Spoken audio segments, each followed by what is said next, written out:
நீங்களும் உங்கள் ஃபேனுக்கு ரிமோட் வாங்கி போட்டிருக்கலாம். அப்போ இந்த வீடியோ உங்களுக்காக தான். பி கேர்ஃபுல்லா இருங்க. என் ரூமில் வரும்போது ஒரு பயங்கர ஸ்மெல்லு. என்ன ஸ்மெல்லுன்னு தெரியல. வயிறு ஷார்ட் ஆன ஸ்மெல்லு.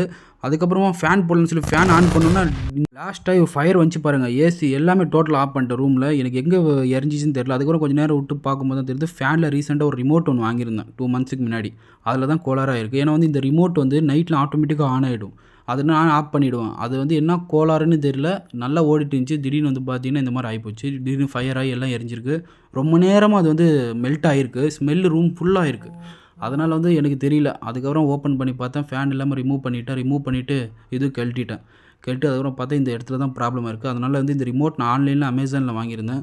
சம்திங் 500 கிட்ட வந்துச்சு. 1 இயர் வாரண்டி இருக்குது. பட் ஒஸ்ட்டான ஒரு கம்பெனி, ஒர்த் இல்லாத ஒரு கம்பெனி அது. அவ்வளோ மொக்கையான ஒரு ப்ராடக்ட் சென்ட் பண்ணியிருக்காங்க. அதுக்கப்புறம் அங்கே ஒரு ஃபேன் இருந்துச்சு. அதோட பார்த்து வயர் கனெக்ஷன்லாம் கொடுத்துட்டேன். அதனால் கேர்ஃபுல்லாக இருங்க. ஃபேனில் ஒரு ரிமோட்டாக வாங்குங்க. எக்ஸ்ட்ரா ரிமோட் பண்ணி நல்ல ஒரு பிராண்டாக போங்க. இது ஒரு நல்ல பிராண்ட் நினச்சேன். பட் ரொம்ப மட்டமான பிராண்டு. கேர்ஃபுல்லாக இருங்க என்றைக்குமே வாங்கும்போது. இப்போ நம்ம ஃபிட் பண்ணியாச்சு. இப்போ ஃபேன் நல்லா ஒர்க் ஆகுது. ரிமோட் வாங்க போகிறீங்கன்னா கேர்ஃபுல்லாக வாங்குங்க. ஏன்னா நம்ம ரூம் க்ளோஸில் வச்சுருக்கோம். இந்த மாதிரி திடீர்னு ஃபயர் ஆயிடுச்சுன்னா ரொம்ப கஷ்டம். மேலெல்லாம் பிஓபி போட்டிருக்கோம். அதனால் கேர்ஃபுல்லாக வாங்குங்க. நல்ல பிராண்டாக வாங்குங்க. இப்போ ஃபேன் நம்மளுக்கு ரிமோட் எடுத்துட்டால் நல்லா சூப்பராக ஒர்க் ஆகுது ஃபேன்.